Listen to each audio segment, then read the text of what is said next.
কেমন আছো সবাই? আশা করি খুব ভালো আছো। তো আজকে আবার একটা নতুন ভিডিওতে তোমাদেরকে অনেক অনেক স্বাগত জানাই আমার পৃথিবী চ্যানেলে। আমি প্রতিমা। তো আজকের ভিডিওটা চলো শুরু করি।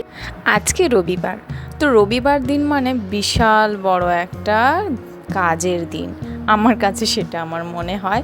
কারণ আজকে সব কিছুই করতে হবে, চাদর টাদর, কারণ বিছানা সপ্তাহে একটা দিন আমি বিছানার চাদর পাল্টাই, সেটা হচ্ছে রবিবার কিংবা শনিবার।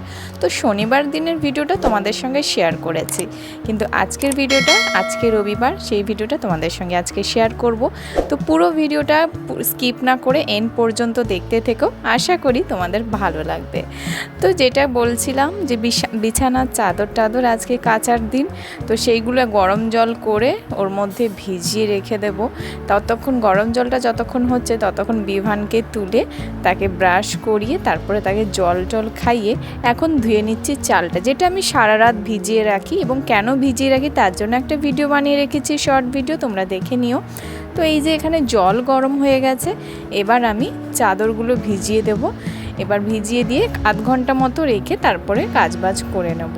আর এই চাদরটা কিনে এবারে ভীষণ ঠকে গেছি, কারণ চাদরটা দেখতে যতটা সুন্দর, কিন্তু যখন আমরা পাতার পর দেখলাম চাদরটার ভীষণভাবে রোঁয়া উঠছে এবং ভীষণ গরমও লাগছে, সেই জন্য চাদরটা কিনে ঠকে গেছি।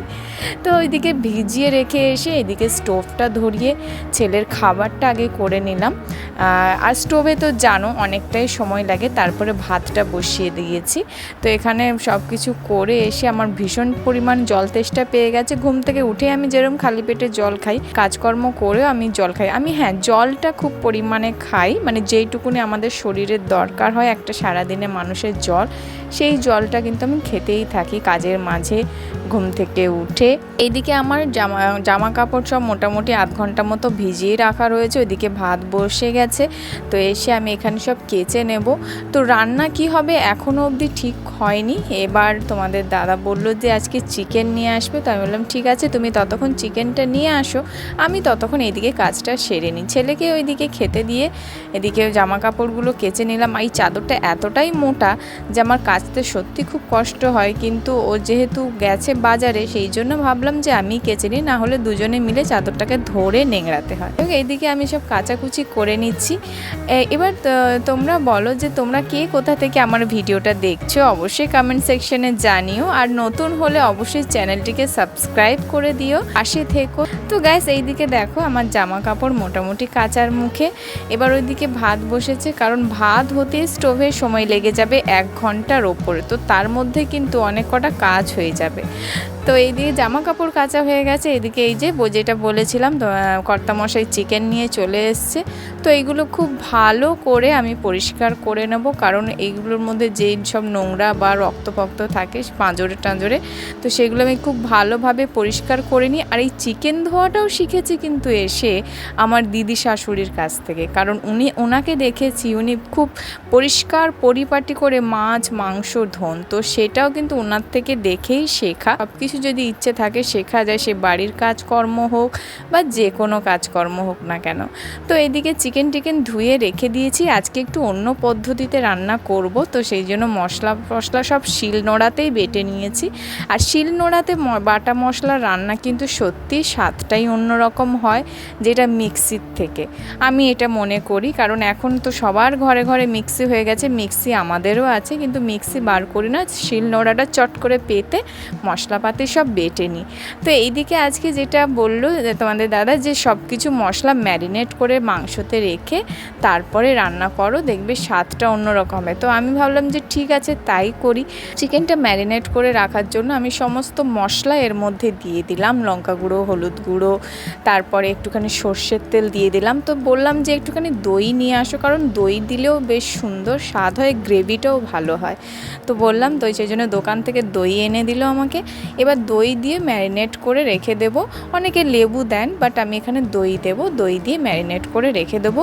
যতক্ষণ ভাত হবে ততক্ষণ কিন্তু আমার এই মাংসটাও ম্যারিনেট করে রাখা হয়ে যাবে। খুব ভালো হতো যদি ফ্রিজে রেখে দিতাম, কিন্তু সেই সময় আর মনে ছিল না, মাথায়ও ছিল না, কারণ এত পরিমাণে কাজের চাপ থাকে যে ভুলেও যাই। তো এদিকে ছেলেও খাওয়া দাওয়া করে ওকে হোমওয়ার্কটা করতে বসে, এদিকে আমি রান্নাটাও সেরে নেবো। আর আজকে একটা পদ দিয়েই কাজ সারবো, কারণ এই মাংসটা হতেই সময় লেগে যাবে অনেকটা। তো দুজনে মিলে কাজ করার মজাটাই আলাদা। যদি দুজনে মিলে ভাগাভাগি করে সংসারের কাজ করা যায়, তাহলে দেখবে কাজটা কাজ বলেই মনে হবে না, খাটনিটা খাটনি বলেও মনে হবে না। যদিও শরীরে কষ্ট হয়, কিন্তু মনের একটা শান্তি থাকে যে হ্যাঁ দুজনে মিলে কাজটা সেরে নিচ্ছি। তো এইদিকে মোটামুটি মাংস আমার রান্না হয়েই এসছে, আর ওইদিকে আলু পটলের তরকারিটা গরম করে নিয়েছি। তারপরে সবশেষে চাপিয়ে দিলাম ছেলের খাবারটা, মানে ছেলের ঝাল ছাড়া মাংসটা পেঁপে টেপে দিয়ে, সবজি দিয়ে ভালো করে, গাজর ছিল না তাই পেঁপে আলু দিয়ে ওর মাংসটা চাপিয়ে দিয়েছি। এবার এইদিকে পরিষ্কার করে নিচ্ছি, তেল তেল হয়ে রয়েছে, তো এলওসি দিয়ে ভালো করে বুলিয়ে দিলাম যাতে তেলের দাগটা কেটে যাবে এবং পরিষ্কার হয়ে যাবে। তো পরিষ্কার টরিষ্কার করে নিচ্ছি।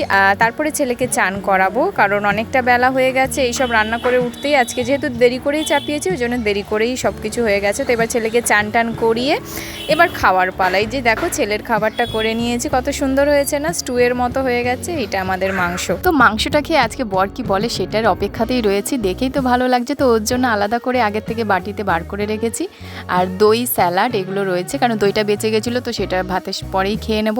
তো ওনাকে খেতে দিয়েছি। এবার আমার ভেতর খুব হচ্ছে যে দেখে ভালো লাগছে, কিন্তু এবার উনি চেখে বলবে যে কেমন আছে। ওনার মুখে হাসিটা দেখে আমি বুঝে গেলাম যে ওনার ভালোই লেগেছে।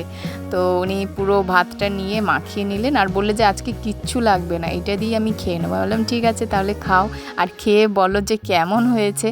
তো ওর খেয়ে দিয়েই দেখতেই পাচ্ছ ওর এক্সপ্রেশনটা ভালোই বলছে, বারবার বলে যাচ্ছে খুব ভালো হয়েছে। তো এবার আমি চেখে দেখবো, আমি খেয়ে দেখবো যে কেমন হয়েছে। আশা করি ভালো হয়েছে। তো বন্ধুরা আজকের ভিডিওটা কেমন লাগলো অবশ্যই কিন্তু কমেন্টে জানাতে ভুলো না। তো আশায় তোমাদের কমেন্টের আশায় বসে থাকবো। আর ভালো লাগলে ভিডিওটি একটা লাইক, শেয়ার এবং সাবস্ক্রাইব করে দিও, চ্যানেলটি সাবস্ক্রাইব করে পাশে থেকো। তো এদিকে বরের তো খাওয়া হয়ে গেল, ছেলেরও খাওয়া হয়ে গেছে, এবার আমি খেতে বসে পড়লাম। আর সত্যি বলতে ফ্রেন্ডস এত ভালো মাংস হয়েছে, মানে এর আগে আমি কোনোদিনও করিনি, এটা প্রথমবার করলাম। এত সুন্দর সেদ্ধ হয়েছে আর গ্রেভিটা এত টেস্টি হয়েছে। তো এইভাবে তোমরাও বাড়িতে ট্রাই করতে পারো মাংসটা, দেখবে খুব সুন্দর লাগবে খেতে। আর তার সঙ্গে আলু থাকলে তো জমেই যাবে খাবারটা। তো বন্ধুরা আজকের ভিডিওটা এখানেই শেষ করছি, দেখা হচ্ছে আবার নতুন কোনো ভিডিও নিয়ে। ততদিন তোমরা ভালো থাকবে, সুস্থ থাকবে আর হাসি খুশি থাকবে। চলো আজকের জন্য টাটা।